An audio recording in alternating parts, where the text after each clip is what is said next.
Hello, members. This is Tom, Trading Institute. We're glad you're attending Heat Treat Tuesday today. As you can see behind me, I am traveling from our San Diego, amazing content, and I'm still in the midst of coming home to Florida, so I'm in a hotel. As you conversation. I'm very excited today to have Mike Payne. Mike, say hello. Hi, everybody. Good afternoon. So, members, if you're looking to the right, you can see it says say something nice in the bottom as me and Mike are talking. If you would like to ask a question to him on energy or whatever policy, you type in there and hit send, and I will look for your questions and we will ask Mike in the conversation. So, Mike, you are from APPI Energy, one of MTI's longtime endorsed vendors. Your team provides energy procurement for MTI members. So if you could real quick, just give members a little sense of how that works. They can kind of see your background and maybe even share. Sure. Thanks, Tom. And thanks to everybody for joining in this afternoon. And our plan is to give you some information about APPI Energy and our platform and our success working with members just like you across the country. And hopefully you'll be able to take from this session today some good insights and information about energy markets and opportunities for you as a member to use the member benefit program and manage and cut your costs. I'm one of the founders and owners of APPI Energy. I'm the Executive Vice President and Corporate Counsel, the Senior Operating Officer here. We started our firm in September of 1996, so we're celebrating our 21st year this month. And we've gone to market throughout our history since inception, primarily through national state trade associations. So through the good graces of your association, along with 155 other national state trade associations that have done their due diligence on us and then selected us as their endorsed energy consultant, we've had the privilege of being able to work with member companies all across the U.S. to share information about energy markets with them, trends, data analytics around energy prices, and consult with them to help them understand their spend and better manage their costs and help them budget their costs going forward. As Tom mentioned, our primary role working with you is to be your advocate in the competitive market space, where we will structure competitive RFPs to go out to the electricity and or natural gas suppliers that are active in your service territories and get them to bid aggressively for your business through our platform. We're very successful. It's a proven platform. We have 53 suppliers around the nation that participate in our platform every day. We have over 300 million price data points just on electricity in our database that we trend and we analyze and we use to help our members understand market opportunities. So again, thanks for joining us today. I'm happy to talk about the process, the energy markets policy, both at the federal and some regional and state level, grid level opportunities. I know Tom will delve into that a little later. So Tom, what would you like to talk about first? Well, I appreciate, so, things are in cost, energy top 3 costs on our members' balance sheets and income statements. Huge for our members. And we did a study a couple of years ago, and we found that our members spend an average $85,000 a month on energy at some levels. So when we look at energy, you look at global demand, government interaction, Trump policy, and recently the hurricanes. My gosh, we got Maria coming at us here fast and furious. We've had a number of hurricanes. And so those are 4 key components. Are there any other or energy costs in today's market? Well, you've touched on the primary drivers, those 3 or 4 items, and we can talk about each of those a little more specifically as we talk through the session this afternoon. Another key driver, of course, is technology. Just as we're using technology today to participate on this webcast, the technology in the energy industry is dynamic, it's rapidly changing, and it's at all levels, not just on data capture and data analytics about your energy spend, but all the way from the exploration of oil and natural gas, electricity generation, processes and techniques are advancing technology there to be more efficient. It's really at all levels. Of course, I think we all know a little bit about fracking, if not a lot. And regardless of how one feels about that from an environmental perspective or an overall policy perspective, the bottom line is that fracking and the tremendous discoveries of oil and natural gas in this country that have been proven up and are now being resourced out as a direct result of improved technology through fracking has really been the key driver the last 5 to 6 years, actually a little longer than that, but more specifically in the last 5 to 6 years. That has been the key driver in steadily driving down oil, natural gas, and electricity prices to the levels that we see today, which are at or near all-time lows, which is good news for all of us as consumers at our business and at our homes.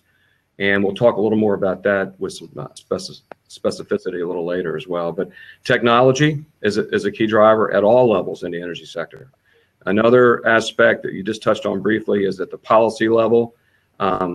Until last fall, when we heard a lot of discussion going into the presidential election about energy and becoming truly self-sufficient here in this country, there was still questions out there about what the policies would be once the election was done. Well, with Trump's victory and his appointments that we're seeing now throughout the federal level, and a lot of the changes at many of the key state levels, we're now finding that we have more friendly environment for policy decisions and actual rulemaking and actual implementation of things such as gas pipelines in Pennsylvania and Ohio. I was in Pennsylvania just last night for the PA Chamber annual dinner, and the sponsors of the event there were 15 or 16 sponsors of this event, 1,800 PA Chamber members, many of them in the metal treat industry and manufacturing, and fully 10 of the 18 sponsors were in one way or another related to the energy industry. Gotcha. From the big producers like a Shell down to a technology firm, down to drilling firms, down to utilities, and consultants like APPI Energy. So you see technology at all levels really playing a major role. And so we see that helping to keep prices low and moderate volatility in pricing, which has been a big concern for your members and our members. Right. Right. You mentioned drilling in the middle of that. I mean, speak to the element, Southwest region of our membership and just oil and gas in general for the last 2 years really bottomed out and drillings were shut down. I mean, how's that? Is that thing does develop out? Yeah, just earlier this year, late spring, early summer, we started to see rig increase, both on land, domestic, as well as offshore rig increase. And that's due to a steadily increasing demand now. What had happened over the last 3 or 4 years is we had this plethora of new oil and gas exploration and then discovery and production coming online the last 4 or 5 years that I mentioned. The supply was abundant, and it's still abundant, but demand had not quite kept pace. So that in turn, with the abundance of supply, lots of drilling technology being very effective and standing by to go again, demand started moving up this spring into the summer. In fact, just yesterday, we hit an all-time high for natural gas demand here in the U.S. at 74 BCF a day, up from 73 BCF a day just a week or so ago. So now we're starting to see demand edging up, both for consumption here in the U.S., but also for the other two primary drivers that you touched upon earlier. One is our exports, primarily to Mexico, where we're now exporting 4 BCF a day of natural gas out of Mexico and oil, and all the LNG terminals coming online and exporting liquefied natural gas across the world.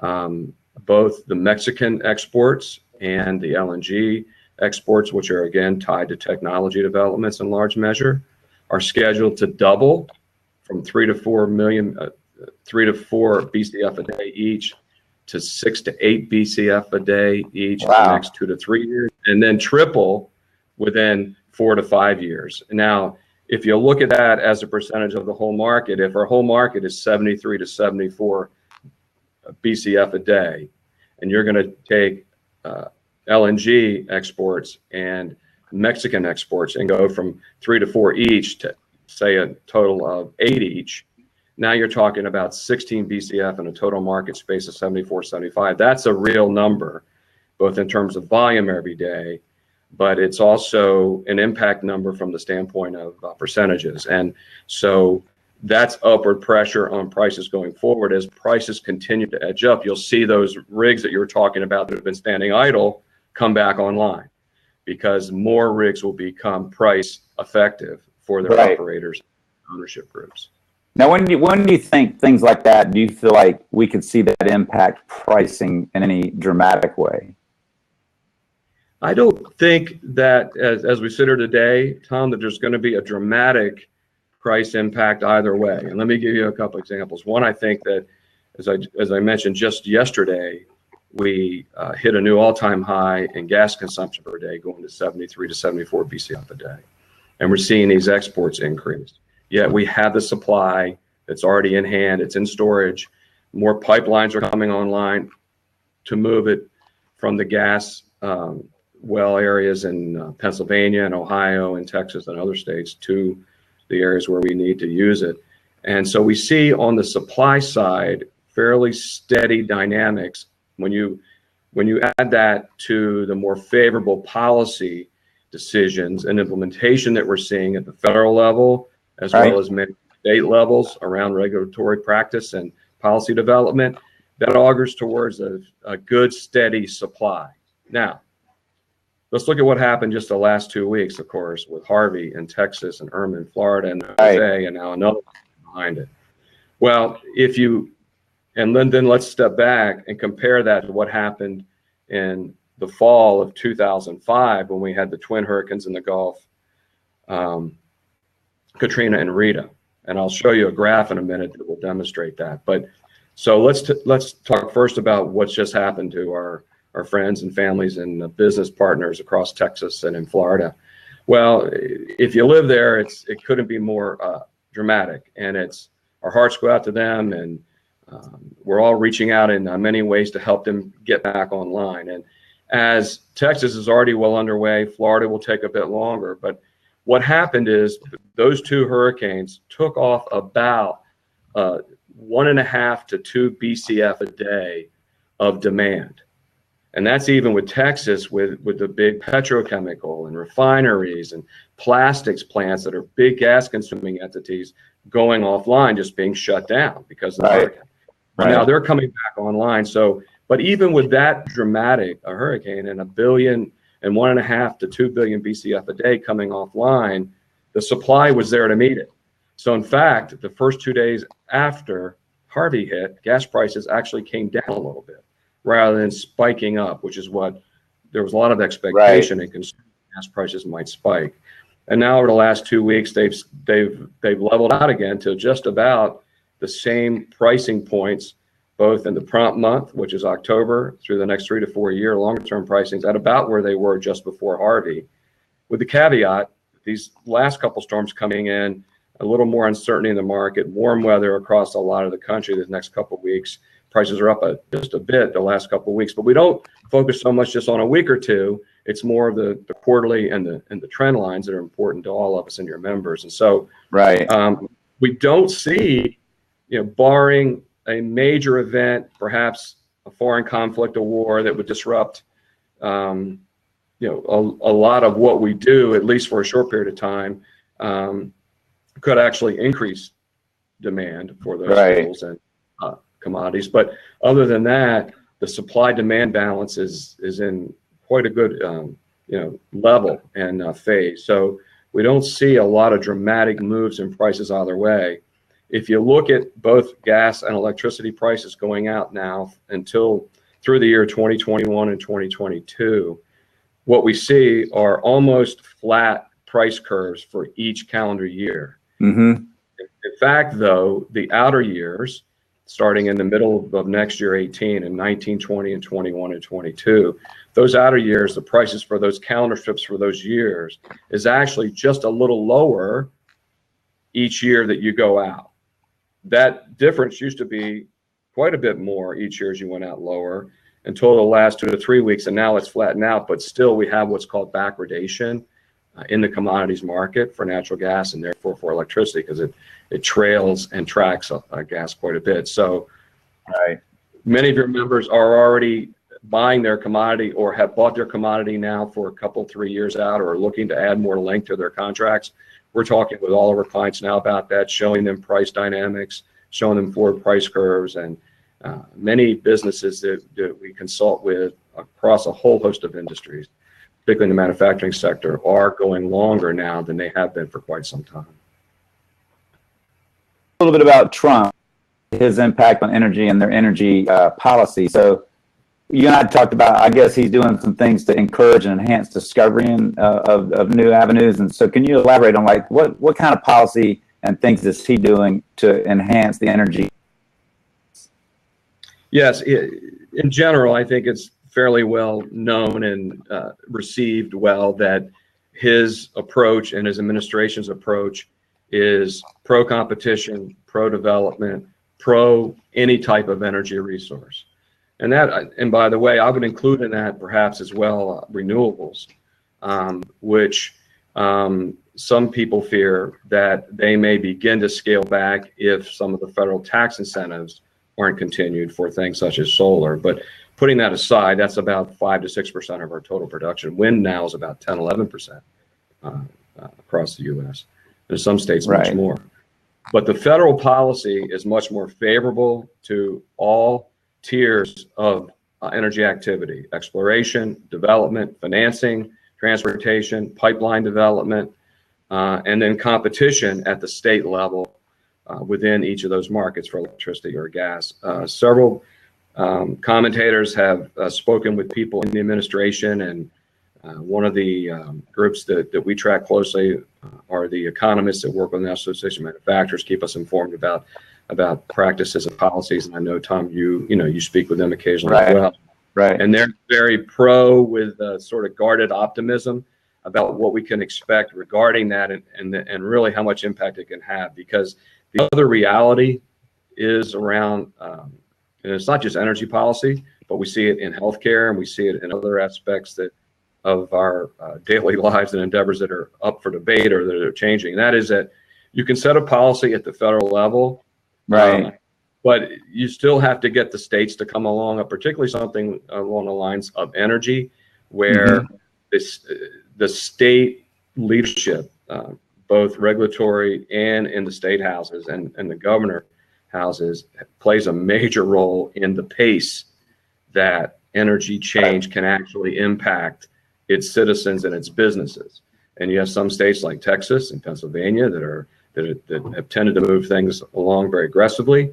And you see that their economies are benefiting from it, at least in the energy sector, and a lot of spillover regard. Other states aren't nearly quite as quick to adapt. And just in the Midwest, where I know you have a lot of members, you take Ohio, which is sort of middle of the road on it. Right. Pennsylvania, a little more aggressive. Then you have Michigan, which is stymied electricity competition now in the last couple of years. And actually, there's serious talk about it going away. Natural gas activity still there. And then you have Indiana, which is not to regulate for electricity at all, but it's very vibrant for gas. Then you have Illinois for both with relatively low prices. Wisconsin is to regulate it for gas, but not for electricity. So you have just within that spectrum of a lot of manufacturing in the U.S., you have quite a variance in energy policy at the state level, that would affect us in ways that we could actually lower costs, manage costs better. So even though now we have leadership, like it or not, in the White House and in that administration, which will filter down through the regulatory entities that they control or they interact with, in a very pro-development, pro-competition sort of way, nothing is going to happen quickly. I mean, even when you get a pipeline approved at the federal level, FERC signs off, and Department of Energy and EPA and others sign off on it, then you still have to get it through the states that are going to be impacted. And the protesters. I mean, that's just that's the new thing we've had to deal with here recently, the reality of it. That's correct. Regional basis, we had some meetings about some legislation, regulation stuff being done, and I guess it was Wisconsin, Illinois areas. I mean, I guess it was where some of the bigger players were thinking that the smaller assessing and paying for part of what they're doing. I mean, could you elaborate on that and share with what's going on there? Yeah, there's several different regulatory changes that have occurred for natural gas or electricity customers at the federal level, which in that I'll lump in the on the electricity side, the independent system operator, the ISO operator, grid level at which is PJM or MISO or ERCOT in Texas, or NEPL in New England, for instance. And what we're seeing there, which has been happening now steadily for the last year or so, is that we've had court decisions and regulatory decisions that have in fact shifted more costs to the end user, your members, us that are home tariffs, that used to be borne at the ISO level by the utilities, by the pipelines, by the generators, by the suppliers. Ultimately, we know people always say, well, where's that cost? Who's going to pay it? And my answer always is, well, all the costs are always in the end energy costs that you pay. They're going to be reflected in there one way or another. And what we're seeing, though, is a policy shift of moving many of those costs, because now those costs are becoming more significant. And they're saying, okay, if the end user, your member, is benefiting from electricity competition by getting a commodity price, and whether you agree with it or not, they're saying now we're going to shift a cost that used to be borne exclusively by the electric utility in that state through the suppliers, who in turn are going to pass it through to the customers by and large. Many of the suppliers have the optionality in their supply contracts as to whether or not to pass it through to the customer.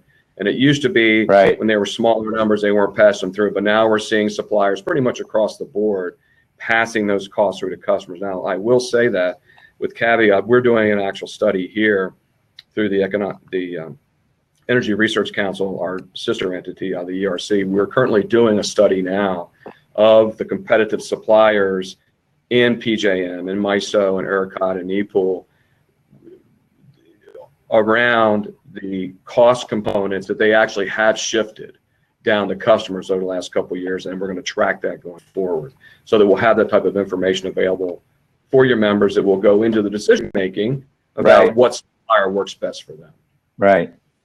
So we've talked about global demand a little bit. Is there anything else on that our members need to be concerned about that could drive anything in pricing? I just think on the demand side, you've got four primary things. One we've touched on, LNG, liquefied natural gas exports, looking to double in the next 2 to 3 years and triple in 4 to 5 years, to go from 3 to 4 BCF to 8, 10, maybe 11 BCF a day. Exports to Mexico, natural gas. Same thing, same type numbers, actually, almost the same level of numbers over the same time frame. Third, you have, which I haven't touched on, major driver for natural gas consumption is that more electricity is being generated every year by gas-fired turbines. We're going to continue to see coal plant retirements, and we think we're going to see some nuclear retirements over the coming 3 to 5 years, certainly over 10 years, and there are no new nuclear plants that are in the pipeline that are coming out. There's some expansions that have been approved at a few plants, but you're not going to see that increase.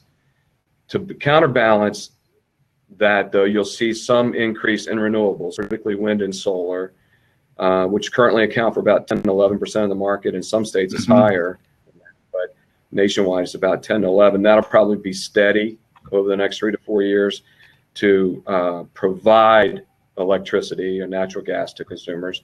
And then on the demand side, though, you have an increase in use of technology, which drives electricity consumption. One of the biggest users of electricity is a data farm. These, as they're talked about in the industry, they're electricity hogs. It's 24/7, constant flow of electrons through these huge data farms. And you have entities like Google and Amazon and Facebook and others now that are creating their own electricity farms with battery technology backup to give them redundancy and comfort if the grid goes down or there's periods of peak demand on the grid where they couldn't get the kWh that they need. So you see that starting to happen with some of the big users actually now creating their own distributed generation on site, close by, farms that are electricity farms that are completely owned or controlled by them. So that's a nice change. And again, it's technology based. That's right. driving that. I thought they were all in the cloud. But to get to the cloud, you have to have an electron. Right. So we talked about Trump policy, global demand, and the impact of the hurricane and stuff. So now let's talk a little bit of strategy. Let's get down to the nuts and bolts of what a member should be thinking about. So mini checklists. Okay. What should members be looking at? Things to check off as they're talking to their marketers, their salespeople, or some of our members like to buy their gas on their own. So what should they be paying attention to over the next year in terms of buying their gas? Well, probably many of the things that they've been paying attention to over the last several years. We're always available as a resource to them to provide market analytics and data analytics that they can include in their evaluation and their process, and we're happy to help them. Any one of our consultants, all they have to do is reach out to us, and we can provide a lot of information to them. In fact, on the electricity price side, through the ERC I mentioned earlier, the Energy Research Council, our sister entity, we have a tremendous amount of proprietary price analytics and trending information that your members can access through our consultants that they can't access anywhere else. It's proprietary, and we use that internally to help our clients, our associations, benefit in these markets. I'm going to share. Let me see if this will work. If I hold this chart up, hopefully you can see it. There you go. Okay. Now. Yeah. Now we got it. I know you probably can't see it that well. Certainly we can provide it, but your members, I want you to focus on a couple things here. Each one of these lines, different colored lines, represents a calendar year of natural gas prices, the trend during the year. So you see the pinkish purple line that has the highest. All right, yep. That was 2005. That was the Katrina Rita year. Right. And you see the highest point, which was in September, October of that year. That was when gas and electricity prices hit basically all-time highs. All right, now if you go to the bottom of the chart, if I can do this backwards, here we go. Here we are in this year. This red line, that's 2017. And the blue line just under it is 2015. In 2015, we hit all-time lows in gas prices. Look at this, okay? And 17 is now tracking it. There was a bit of separation here. Now we're almost spot on. And if you see, we're just starting to tick up again. I mentioned that earlier. So we're encouraging members, and again, and then each of these other lines represents 2007, 2009, 11, 13, and they're all over the map. And a lot more volatility in these years. Remember, I talked about volatility not being so prevalent now. Look at the blue line, 15, and now the red line. That's great. Isn't that something? So if you look at that chart, that's what's happened in the past. All right. This chart is what's happening now, pricing going forward, where the pink, this is the price for next month, the prompt month for gas, October. Right. Then it goes through different groups of months, periods. But the point I want to make is if you look out, the further out you go, the longer period of time, that strip of gas is a little lower cost. See that? Right. That's the backwardation in the market I was talking about earlier. And again, that's because the market sees ample supply, more pipelines coming on, probably not not factors affecting price too much either way. Yet what we're starting to see now is this was a little more dramatic just back in April and in May and June. Now it's flattening out, and we're starting to see in the shorter term this starting to blip up now. So timing is great for your members from a strategy point of view. Mm-hmm. No matter when their current gas or electricity supply contract expires, doesn't matter if it expires in May of 2020 even, let's say. We're encouraging our customers to take a look at the forward prices now, and they can make a decision if they want to add some length to that contract by going with another supplier to start a contract, in my example, in May of 2020, for instance, for a year or two, or renegotiating with their current supplier, maybe try to blend and extend if the supplier is willing to do that. We can help them with that. But they should be looking at it now. Even if they've looked at it, 6 or 8 months ago, because the dynamics now have flattened out and these forward curves are backwardated. And our feeling is they're going to be this way for a bit longer, but we think the economy is going to pick up. We think the Trump policy and influence is going to create a little more demand. We see the exports increase. So the pressure for prices to move up is there, not dramatically, but steady increases over time. Right. So it might make sense from a strategy point of view to begin looking at buying their commodity on the supply contracts a little longer term than perhaps they've been used to doing in the last several years. How long are you able to buy at this point, and how long would you suggest they be looking at? Well, we have several clients that are already either 100% hedged or 50 to 75% hedged out into 2022 and some in early 2023. They're 6 years out.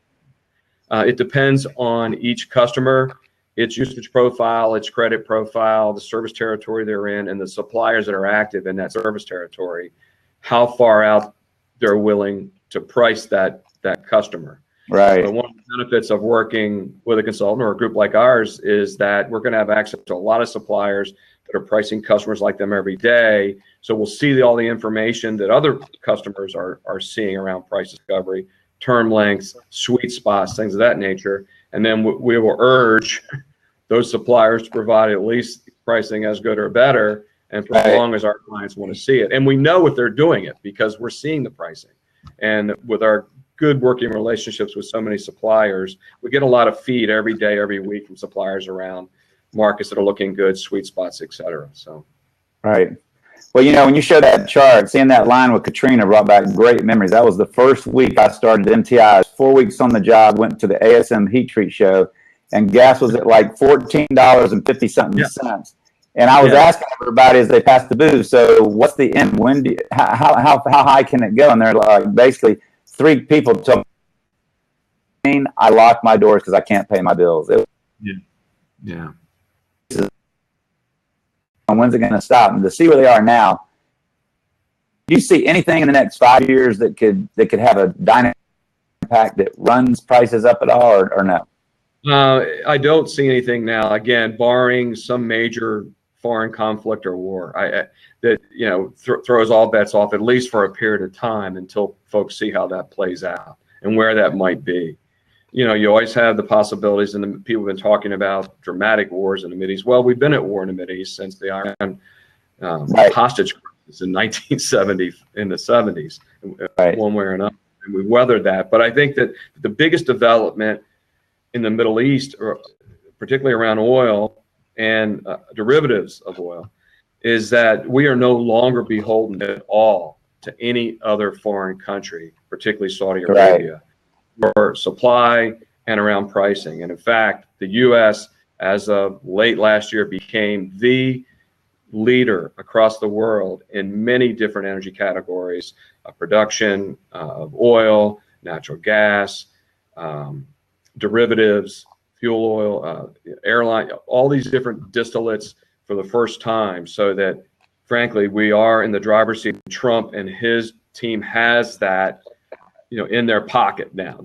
So they're at the UN today and meeting, with a lot of foreign leadership yesterday and today in Washington and in New York. And for the first time, we have a leader that has in his or her pocket the knowledge that I don't care what you all say and do about energy, we're good here and we're going to continue to be better. And so it takes a lot of chips off the table and gives us a lot of leverage. And I think in terms of how that might impact global demand, I think that's very positive actually over time as well, because I think that we'll end up with more substantive trading partners and more foreign flow of our oil and gas and their derivatives going out to these other channels, whose economies over time should gradually increase. And hopefully your members will see the benefit of that with the things that they create every day out to their suppliers. One final question I'd like to ask before we what is the biggest mistake as you work with 155 associations, members, and predominantly in a ton of members in the manufacturing world. What is the biggest mistake you see when you look at owners with their energy policies and energy strategies? What's the biggest mistake you see that they make?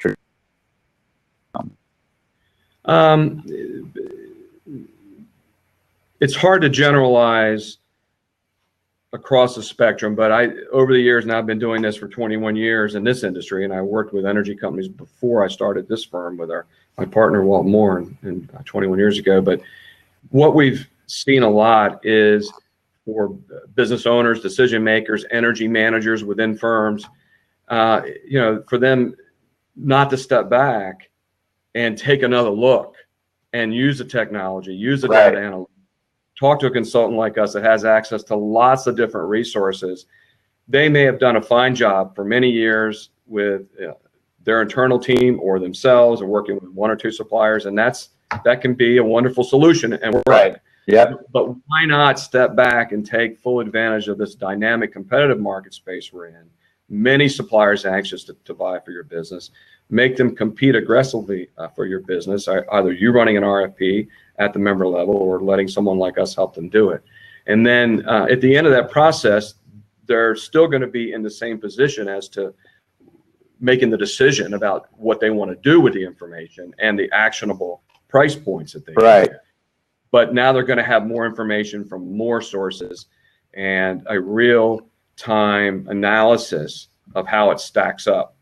And the second that I mentioned that we're starting to see, that we're seeing more and more, and this is near and dear to my heart. I'll put my lawyer hat on just for a minute for you, and that is that in the supply contracts that customers sign, frankly, oftentimes the contract is sent over and they sign it and they send it in, and they need to be vigilant now and more careful about all the language, all the provisions in these supply contracts, harking back to what I mentioned earlier about some of the cost shifting now from the utilities and the suppliers over to the customer.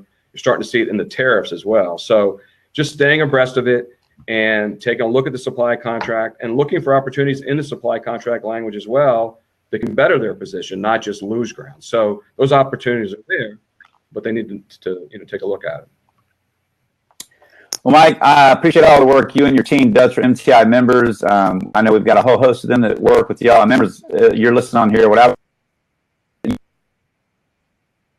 This is prospect, and we don't want you looking at the energy costs. We want you looking at your customer, creating value. So no matter who you're working with, take the things that Mike said and using MTI. We'd like you to take a look at APPI Energy. They've been doing a lot of work with our members around the country and see if they can help you improve your energy strategy and energy costs. So remember to tune in next in October. We're going to be touching on a new program that we've designed through the board with NDAs and employee engagement letters, some great things to help protect the way you do business and help protect your intellectual property and confidentiality agreements. So thanks everybody for tuning in today. Mike, thank you very much for your time. And remember, members, you're not just strong, you're MTI strong, my friends. Have a great day. We will see you soon. Thanks, all. Appreciate your business. Thanks, Tom.